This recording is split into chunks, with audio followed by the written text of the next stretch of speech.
I was signed to Ray Charles' label in 2001. Right. And Ray, through his inimitable style, why the f*** hadn't somebody told me about you? I need to kick a lot of f***. Welcome to Making It with Terry Wollman, the show that explores the secrets, successes, and strategies for making it in the music biz. And now, here's your host, Terry Wollman.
Lord, getting hot up in here. Welcome to the show, and thank you for tuning in. I want to let you know how much we appreciate you joining us every week. And if you missed last week's episode, you can hear it at entertalkradio.com/makingit, or download our app and take us with you. So often, I get asked questions about the creative process, so I created this show to focus on what it takes to have a lasting career in the ever-changing landscape of the music and entertainment business. You're really in for a treat, as I've invited some of my friends who are the best and brightest in the music industry to share their stories on how they have influenced the music that has shaped our lives. I guarantee you're going to love it. So let's get started. My guest today is Ellis Hall. When it comes to music, Ellis Hall does it all. He's a seasoned and accomplished vocalist in possession of a powerful 5-octave range. He's a songwriter, arranger, producer, educator, and talented multi-instrumentalist. Ellis's first instrument was drums before he went on to master the piano, keyboards, guitar, and his favorites, electric and upright bass.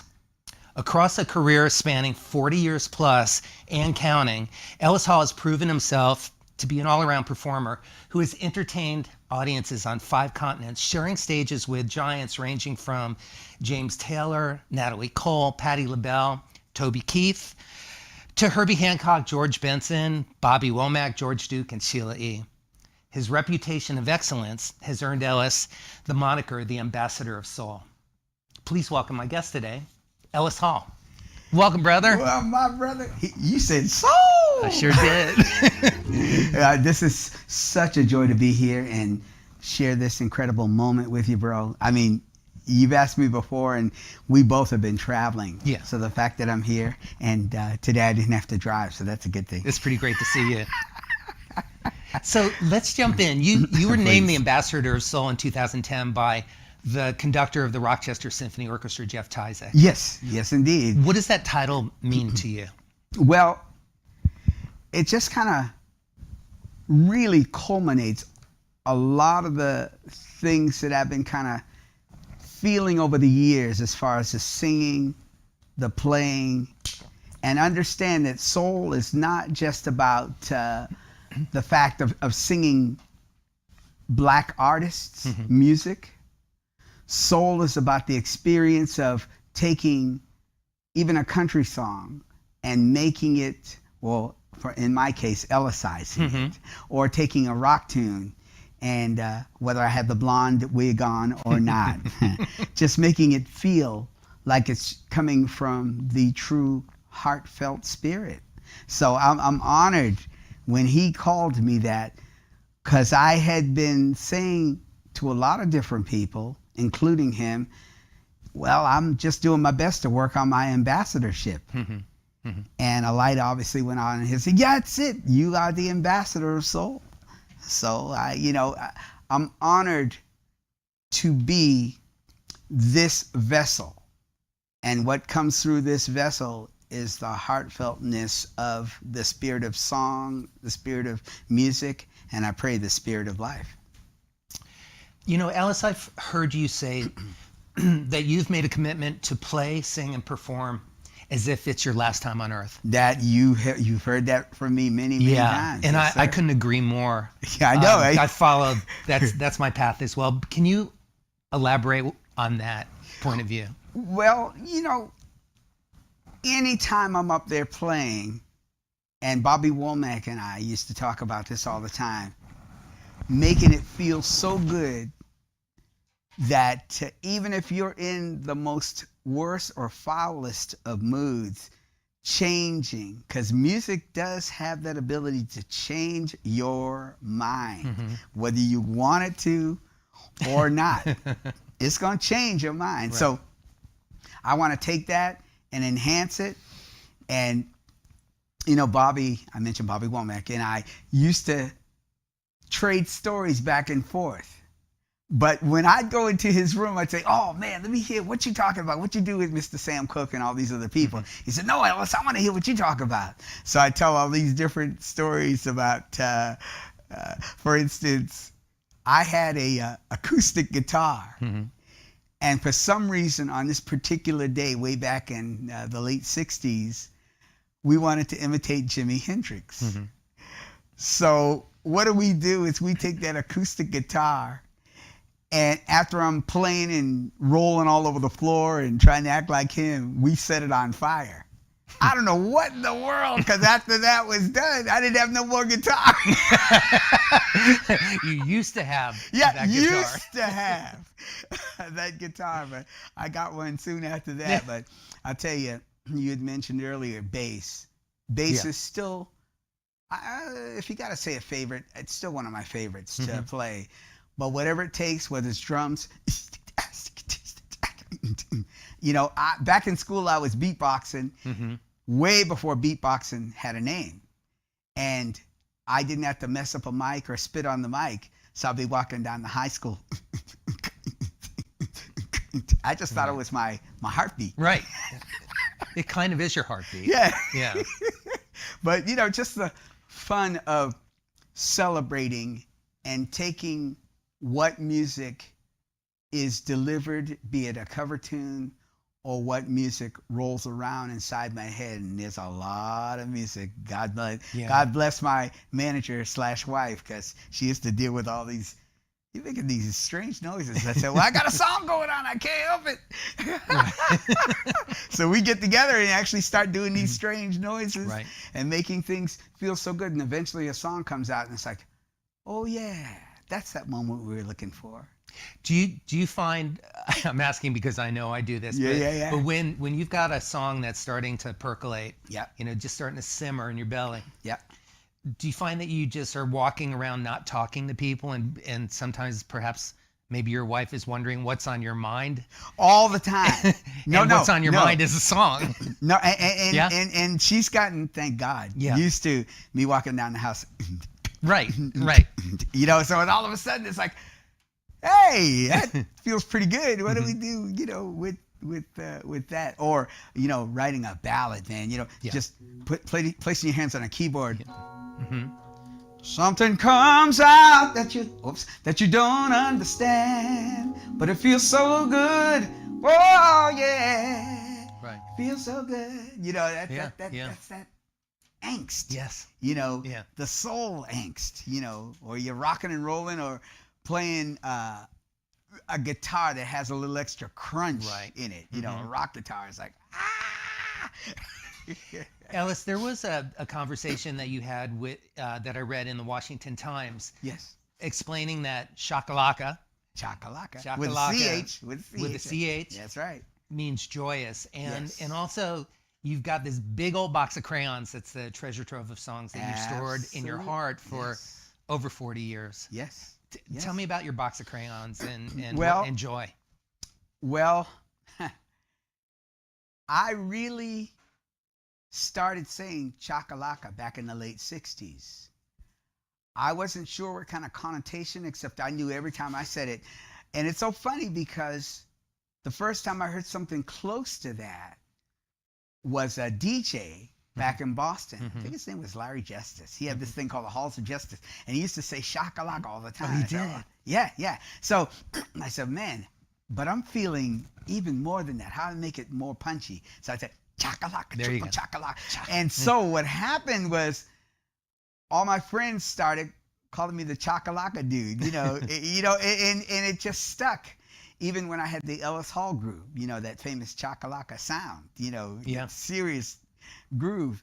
And walking down the halls of be it high school or being in different venues, and then taking that joyous sound and just expanding it, man, it just feels so good.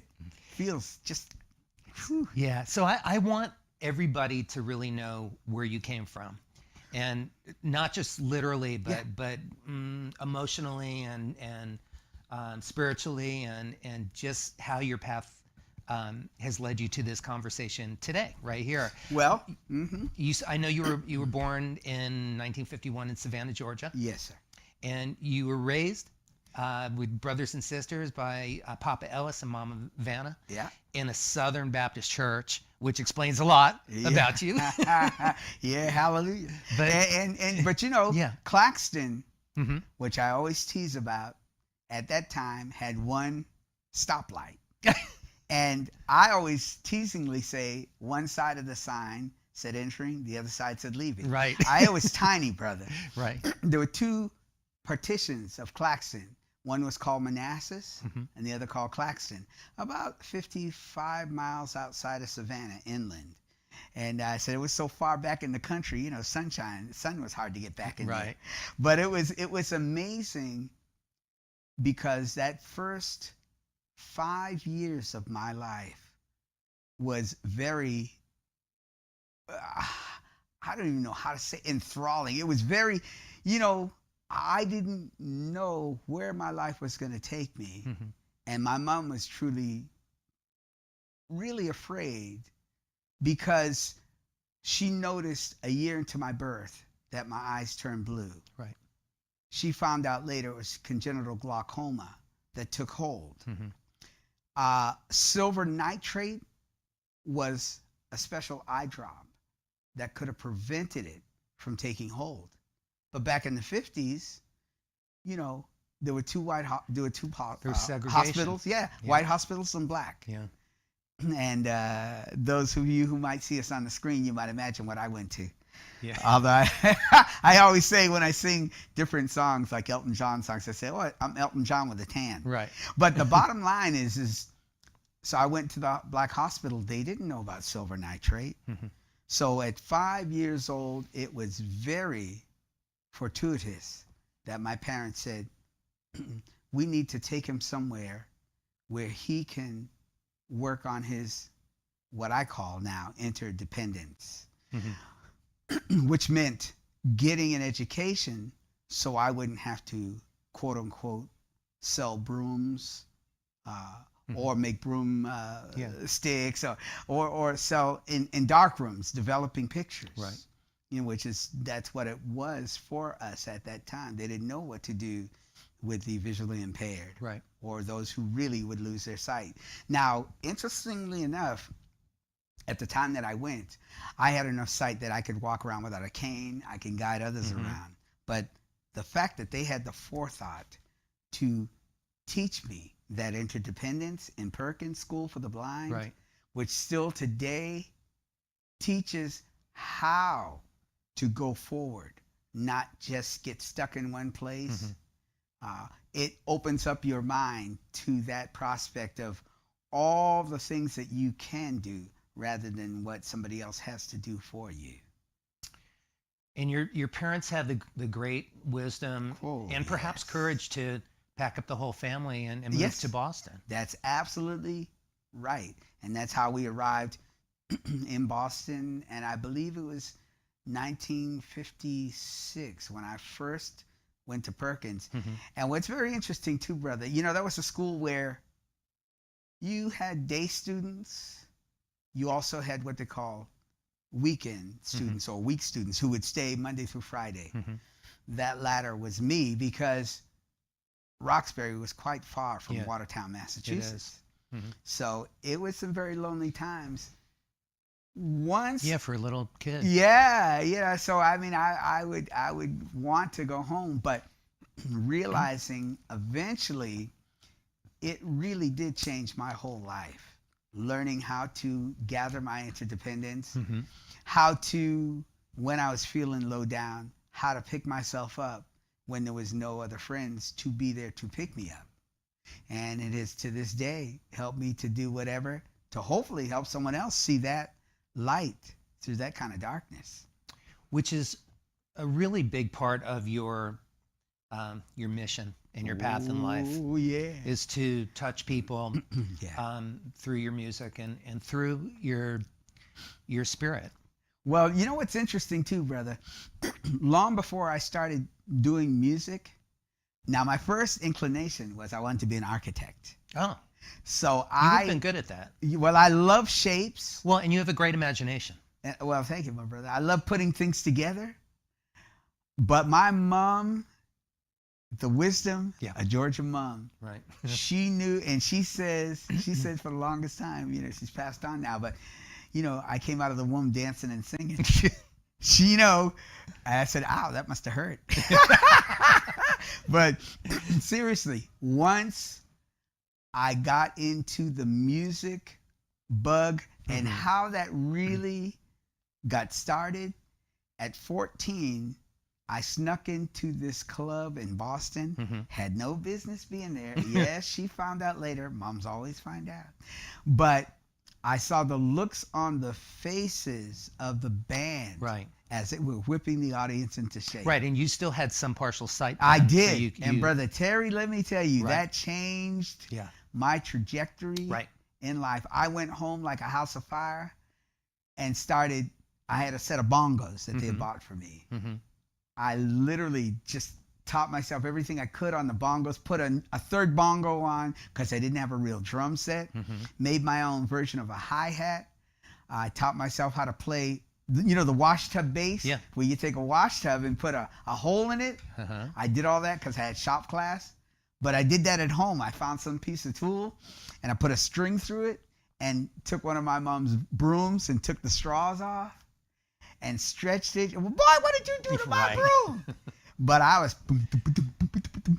playing that sucker, man, playing it to every song on the radio I could think of until I got my hands on a real bass. And it was, you know, the rest they say is crazy, magical history. Because I wanted to learn any instrument I could, especially the rhythm section. I tried playing saxophone. They said I was pretty good at it, but I didn't like the way it felt on my teeth. All the reeds. So I said, well, I think I'll stick to the piano, the drums, and the basses and the guitars. And you know, and learning how to, in my head, hear all those things. Right. Because I knew nobody was going to read my Braille music. Right. So I figured I better learn how to play those different things. Right. And show them so you could express them. Oh, yeah. Right. And still to this day, you know, I'm saying, okay, drummer, give it the... Right. Try this. the bass. You know, give me some of that. Or I'll grab the bass and show them, okay, this is that color I want. Right.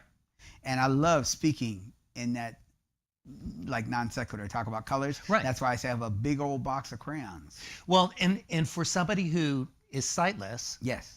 which doesn't even seem like a good word to describe you because you have such a broad vision of life. But I love how you always speak in colors and descriptives and not just technical. You know, it's emotional and visual. Well, Ray and I, now assigned to Mr. Ray Charles' label, it's fabulous to work with him. We had many conversations about the red clay of Georgia. Right. And Pretty Ladies and Sunsets. He saw until he was 7. And I was fortunate to have my sight up until, well, 18, literally just before my 19th birthday is when I lost my good eye. In a wrestling accident. How freakish is that? Right. But it just goes to show you the turns and twists of life. We better have our focus or learning best how to walk in the center of the highs and lows of life. How about that? See, you're walking in. Can I get an amen? No, 2 amens, because I'll tell you, brother, it has truly saved me. Right. Because in the lowest lows, when I sit down and start to play or sing, to lift up, and in the highest highs, to keep me centered, some sort of melody will come to me. And having written over 4,000 songs now, trying to be like you when I grow up. Yeah. You know, it's a lot of songs. Just things, whether they be instrumentals or whether they be something like I'm working on a few different albums, including a Christmas one. But I mentioned one of the things I did is coming out in a new movie called Revival, which you're acting in.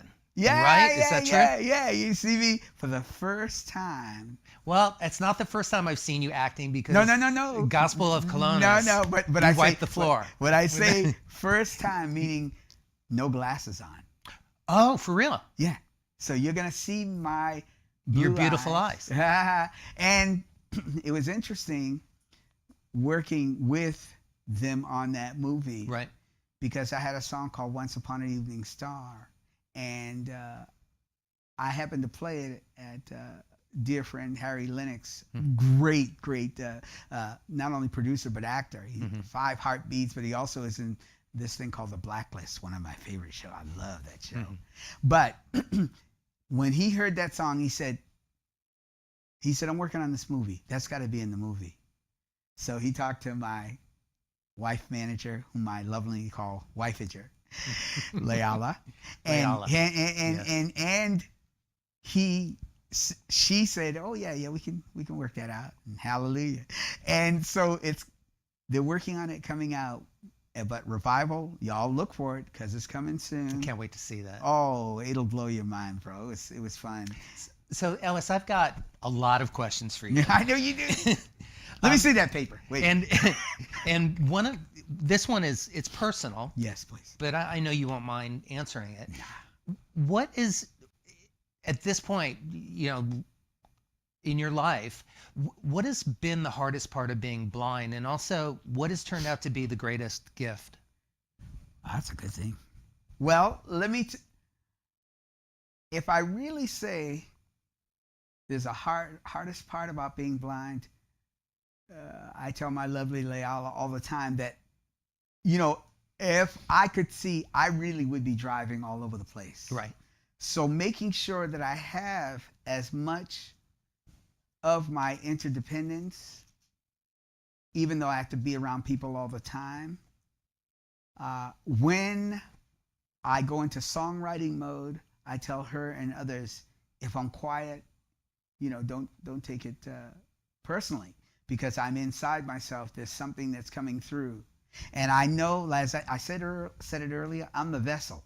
Mm-hmm. So a vessel gets taken over by that heavenly spirit, and things are flowing through.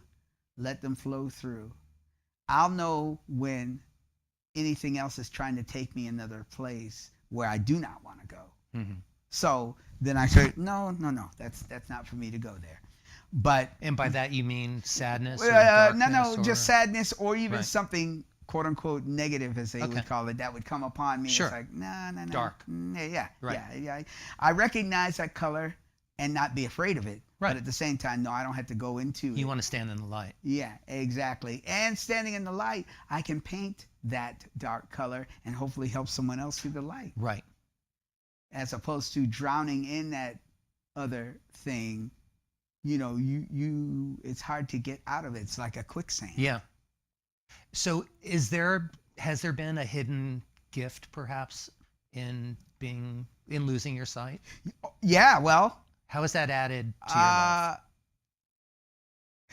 when I've had some hard times in my life, the music, now this is interesting, even when my record deal fell apart in 1979. Which, by the way, you were signed to Ray Charles' label. No. that Oh, was before that. Yeah, I was signed to Ray Charles' label in 2001. Right. Got So my I dates had mixed up.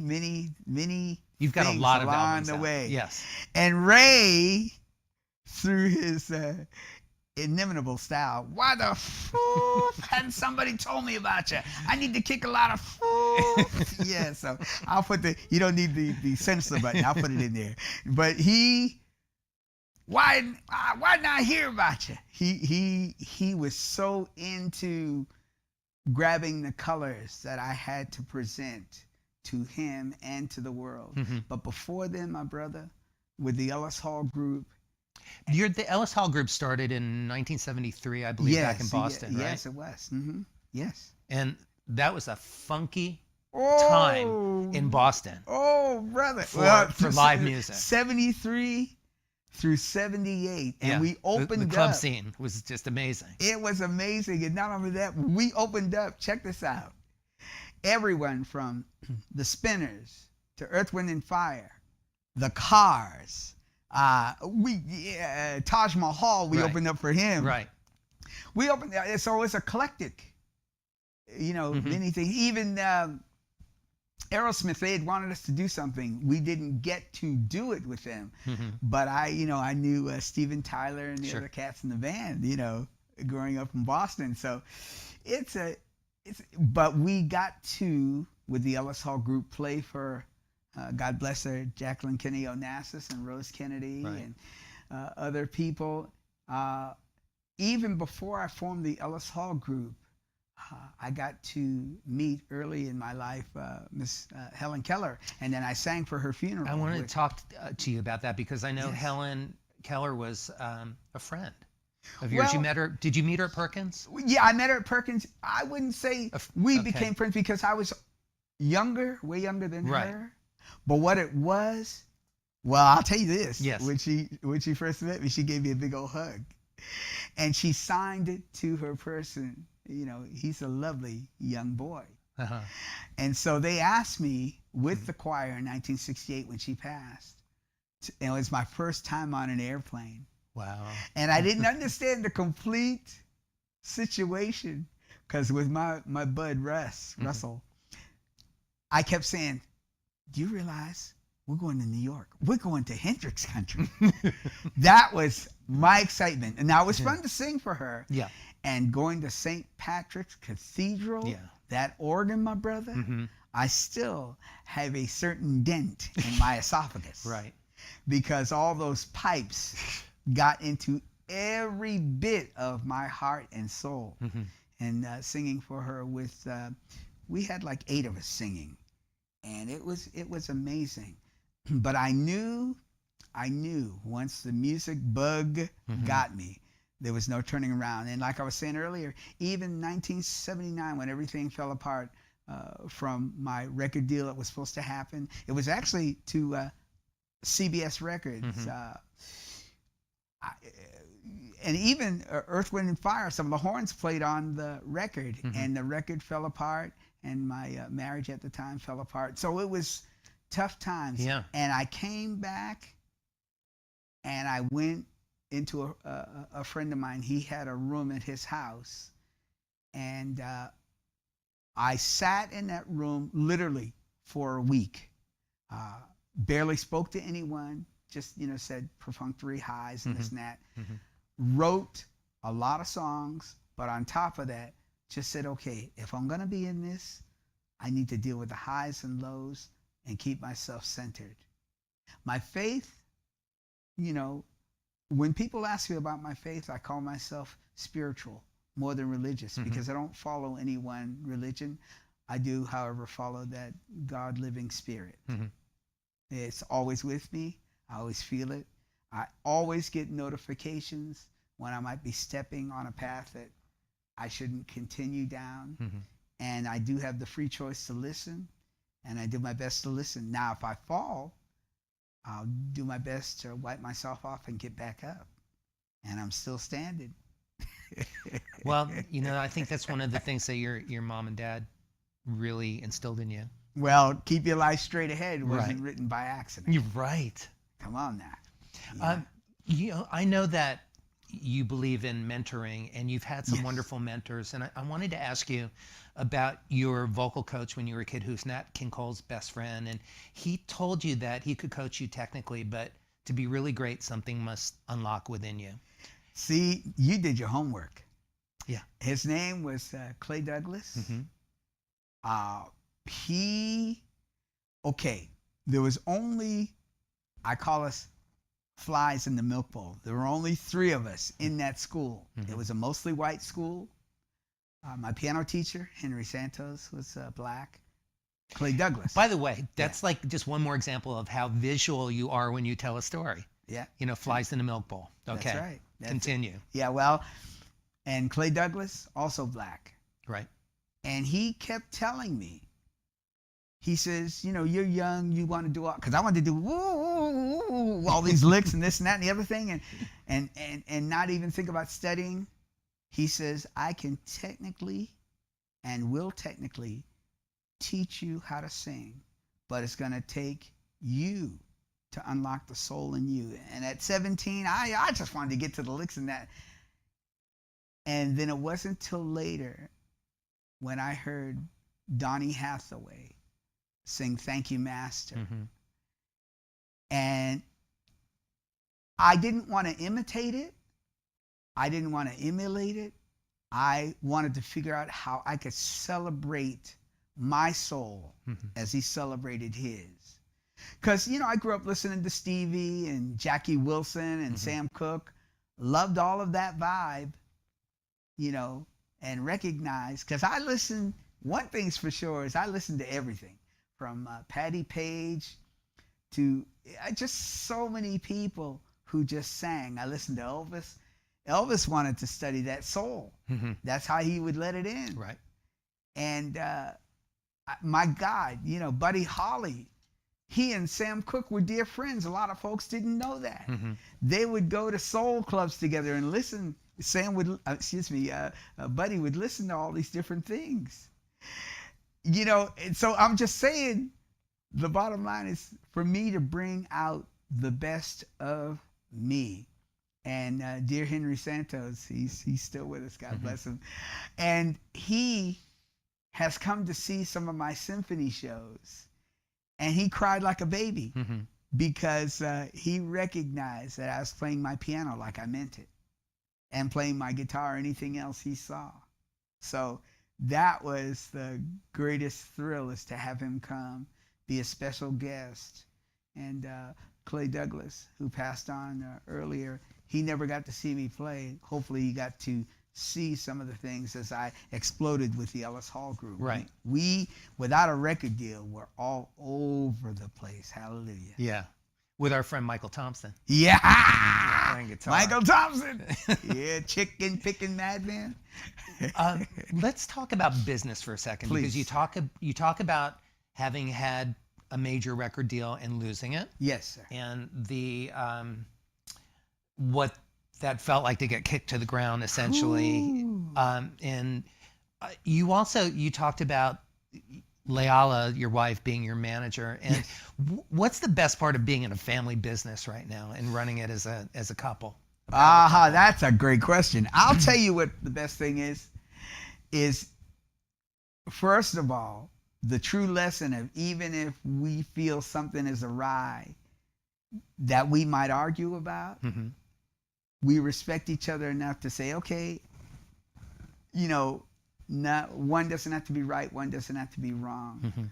The love will come through. We'll see what happens. But our foundation being strong of spreading what I call this music ministry around the world is our mission. Right.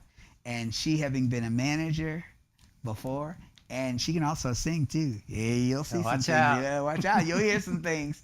But that's another story. We'll get into that because she's going to come back and be interviewed by you. Good. Or me. Maybe. There you go. Making it with Ellis Hall. Right here. One on each side. No, it's going to be, very interesting to see that she has been branding my name, the Ellis Hall name. Yeah. And, the proof is in the pudding, as my mom used to say, from Georgia. That's the first thing that I remember happening when you first two got together as a couple. Yes. And also started working together was branding. Yes. It was a word that I heard every time we had a conversation. Yes. And it's been done beautifully. Well, it's let us hear, brother. Look at this. Right. But it's also gotten you. It's gotten you traveling the world, doing symphonic dates as well as continuing to play with your band and do solo shows. And and it's actually really thrilling because with the symphony, you do the Ray Charles catalog. Yeah. But you also go ahead. But you have another symphonic project that you do as well. We do well. The Ray Charles, Ellis Hall presents Ray Charles, Motown and Beyond, or it's actually called Ellis Hall presents Ray, Motown and Beyond. Got it. And, when we get people singing like Ain't No Mountain High Enough, or as a California raisin, I heard it through the grapevine. Yeah. Nothing like hearing thousands of people sing, heard it through the grapevine. Which, by the way, if you don't know, Ellis was the California raisin. That's it. One of many credits. Hey, that's right. And, proud of it. And I tell folks all the time, only in the music business can you go from being a teenage nut to a singing rooster to a freaking California raisin. Right. One of the things that I appreciate about you, of many things, is that with all of the credits that you have, you never really spend a lot of time looking back. You look at present and towards where you're going next. Yes. And you don't disregard all of the wonderful experiences and opportunities that you have created and have happened for you, but you're always looking forward. Well, the recognition of where you came from, that's always going to be, because that's a part of life, and that's that visionary process. That helps you keep readjusting and reevaluating. And when I'm in my studio just playing a simple thing on the piano or a simple thing on the guitar or my bass, or even simply if I'm just playing to some of the new things on the radio. On the radio, right. Just helping me to say, okay, wow, that was in and I enjoyed that. And now I'm taking it to a new space. And it helps me to, I call lovingly, derange as opposed to rearrange. Right, I'm deranging it. Right. Reconstructing. I want to ask you sort of a general question, but I'm going to name just a quick list of some of the artists that you've worked with. Oh, yes. And ask you a general question about that. Please. Kenny G, George Benson, James Taylor, Patti LaBelle, Bobby Womack, Yes. Bobby Blue Bland, Yes. Tower Power, of course. Yeah. Donny Hathaway, Yes. Donny Osmond, David Hasselhoff, Vince Gill, David Cassidy, Queen Latifah, Maurice White, Stevie Wonder, Herbie Hancock, George Duke, Sheila E., and Billy Preston. But you left out Toby Keith. And Toby Keith. I left out a lot of people because it's only an hour show. I'm kidding. I'm messing around with you. My question is, of all of these amazing, wonderful artists that you've worked with, Yes. what has been what are some of the biggest lessons that you've learned from collaborating with artists like these people? I'll tell you, working with Maurice White, you truly, because that word genius gets thrown around a lot. Right. You recognize when you're in the studio with a intensely inspirational person like Maurice White, you recognize, you see why Earth, Wind, and Fire was his baby. You see why, and he took all of that stuff that was in him from having worked with Ramsey Lewis he played drums with him, taking that and coming to Get Away, different songs that they've written over the years. You see all that.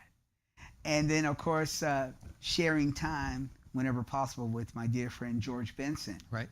The chicken picking madman he is. Isn't he? Oh, my God. And, working and, hanging out with Miss Patti LaBelle. The first time that she met me, she was doing a show, and I believe it was at the Hollywood Bowl. I may be incorrect on that. It might be the Greek Theater, but one of the big theaters. One of my friends decided they were going to tell her I was in the audience. I'd done my stint with Tower of Power and stuff. So she has this thing where she'll come and she'll say, okay, there's somebody in the audience. She came and tapped me on the shoulder and brought me on stage. And she had over 18,000 people in that particular place. And I got them all calling her name and singing and stuff. And she practically dropped on the floor when I started singing. She said, "Who are you? Right. Somebody record deal. You need to sign this guy." Right away, she was going on. And I was laughing about it because I say, and people don't know until they know. And ever since then, she's been at parties that I've sung at, and she said, "Shut up and let Ellis is singing. Let him sing." And still to this day, we haven't been in touch in a while, but I'm gonna talk to her about things, especially about my dear friend Andy Weiner, who used to be the musical director for Patti. Right.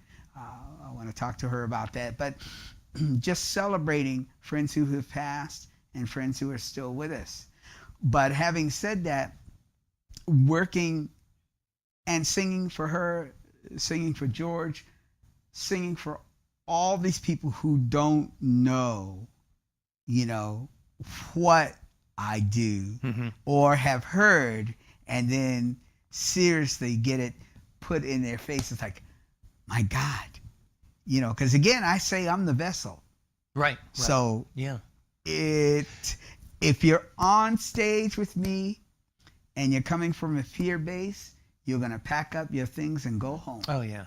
But if you're coming from that space of, we share this stage, let's celebrate. We're going to go to the highest high and, might stand on chairs or something.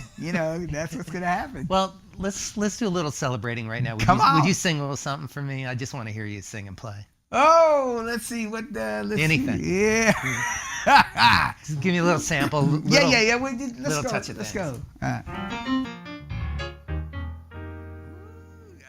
do a little bit of Ray. How about that? Something like that. Ooh. Come on.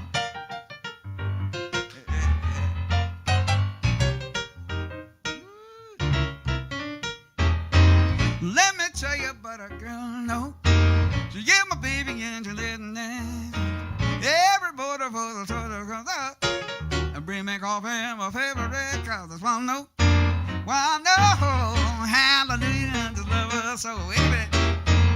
Wait a feeling down, I need a friend. Just take me to the end. Everybody asks for how I know.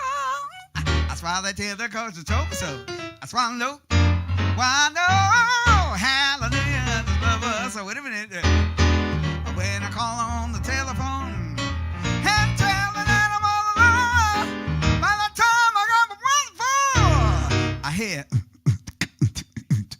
I'm the door. In the kitchen with the circles down. And the song, the terror's all around.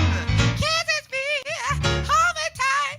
Tell me, Alice, everything's alright. Woo! One up, hallelujah, the love of soul. Hallelujah, yeah.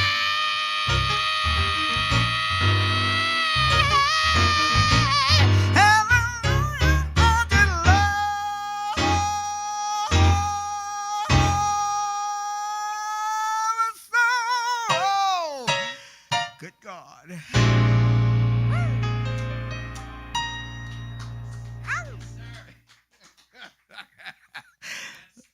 Everything. So, one of the things I wanted to ask you about, what was it like when you played for Nelson Mandela when you were in Johannesburg? Oh, Yeah. man. You know, what's interesting, you don't know how the pieces of the puzzle are going to come together when you're playing for someone or singing for someone. He parted his security for me to meet him at his house. I love meeting everyone, Right. but there are certain people who have been lights for this world. One of them is fabulous Miss Oprah. And her and Gail and myself sitting around the piano singing old soul songs like Have You Seen Her by the Shy Lights. Yeah. That stuff you don't forget. Meeting Nelson Mandela and meeting Miss Jacqueline Kennedy Onassis. You know, meeting these people, and they recognize that you are this vessel, that the light is coming through. That is, wow. Right. And what they recognize is not your gift, but the gift that you were able to have come through you. Yeah, a gift that I'm able to manifest. Right. And when I'm singing or playing, you know, it's like, hold on tight. You know, because it's just one of the songs, I'll sing a little bit of it, Okay. that Nelson Mandela got to hear. Let's go to here. There we go. Let me do this right here. I've got so many notes. Little B3. Oh, there you go. Something like this. Oh.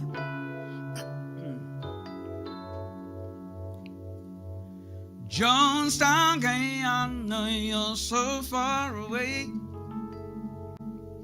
Why should I care what's going on with you today? I've heard somewhere in a dream the world won't come together through indecencies. Life won't pass unaware when we choose simpler not to care. The trials of this world we all share.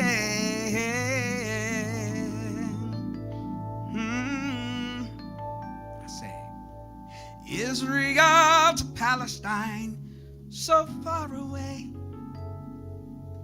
Why should I care what's going on with you today? I've heard somewhere in a dream the world won't come together through indignities. Hallelujah. Life won't pass unaware when we choose simpler not to care. The trials of this world we all share. From Parkland,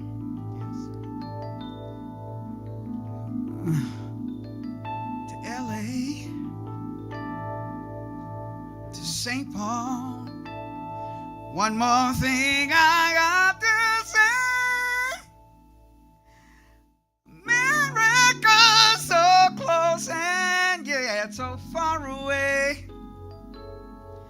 Should I care what's going on with you today? I've heard somewhere, had it in a dream, if we don't come together, common tragedy is what will be.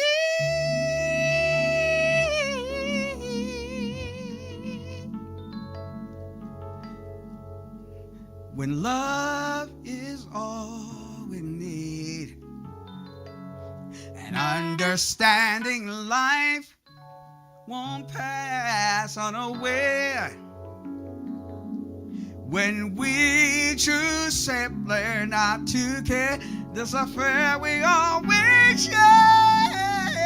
Yes, sir. The trials of this world we all share. Beautiful.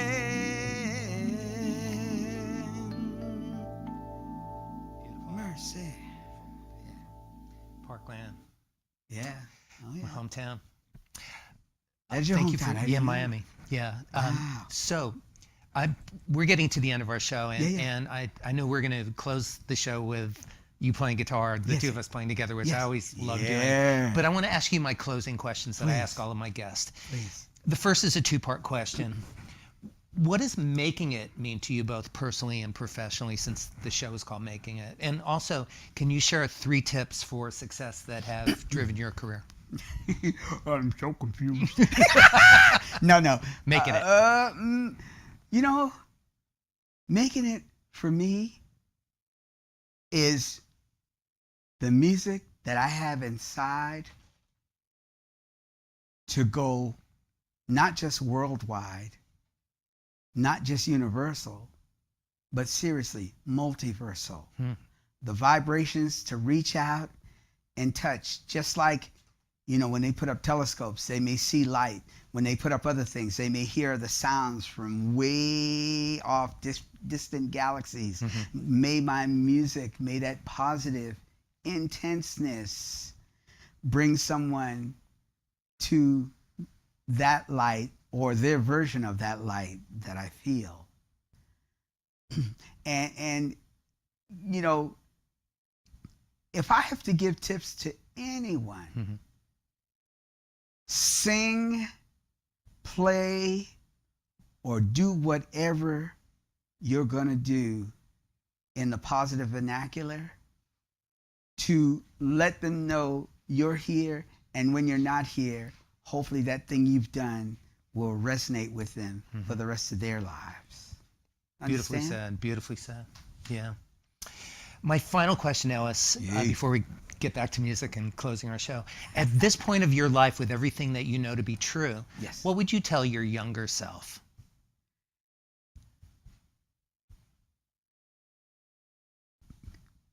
Recognize patience is the key.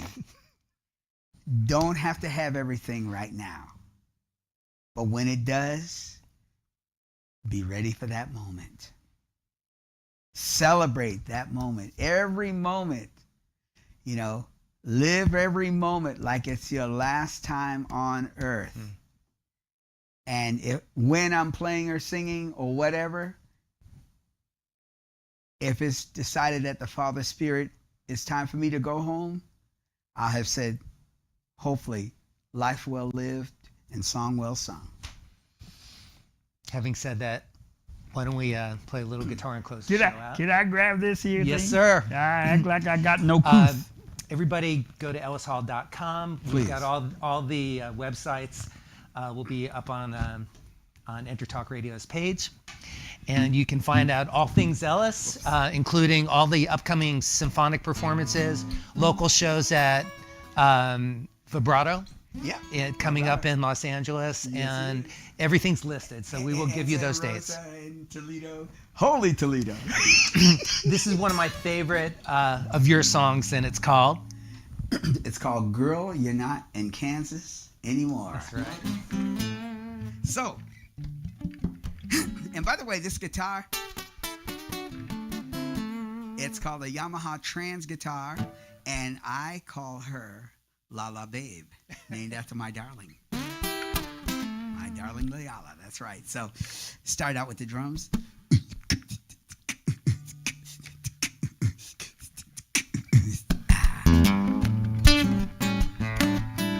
Oh, yeah.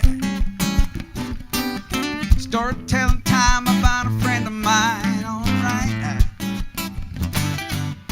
Standing by the highway, gonna do it her way, hitching a ride on anything out of town. She said, lay by, flagging down a diesel, hanging with the weasel, let her off somewhere in the desert sun. She wouldn't give him some. Wait a minute. You think the grass is greener, but life is cycles, great and brown, survival of the fittest, yeah. When the chips are down, innocent Jason Griggs, welcome to the world beyond your door. Rainbows and Dorothy, girl, you're not in Kansas anymore. I don't think you heard me. I'll take your time, Terry. Wait a minute. Arriving in the city, ugliness and pretty. There's a girl that lies called the promised land. Where would she stand? Cynical indifference, testing her commitment, sex sells. Does she wanna play the game?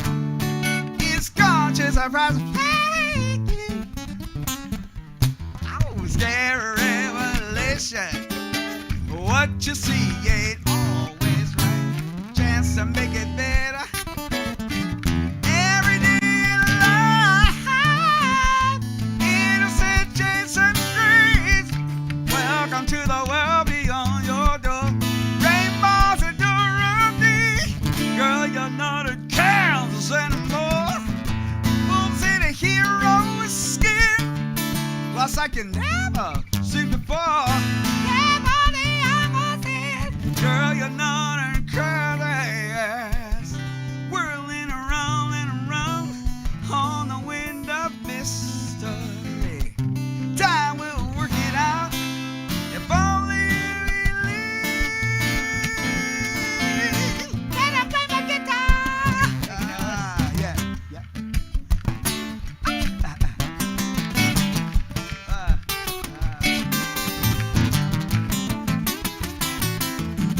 I don't think you heard me. I said, yes, sir. Woo! Hey, innocent Jason Griggs. Welcome to the world beyond your door. Rainbows and Dorothy. You're gonna Kansas. Innocent Jason Griggs. Just when you thought you knew the score.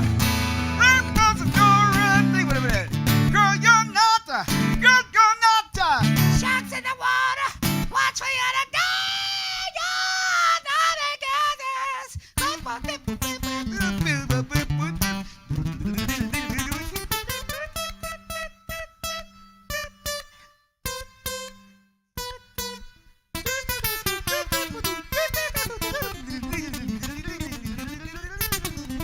Quick me, girl, you're not in Kansas anymore.